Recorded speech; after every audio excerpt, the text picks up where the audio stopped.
To begin, lie on your back. Keep your arms beside your body, palms facing down.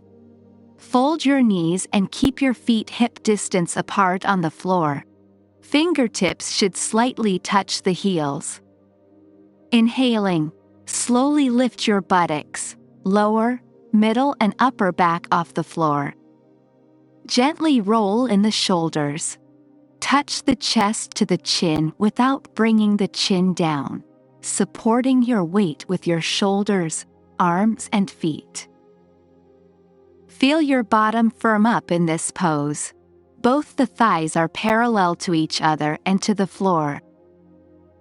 If you wish, you could interlace the fingers and push the hands on the floor to lift the torso a little more up. Keep breathing easily.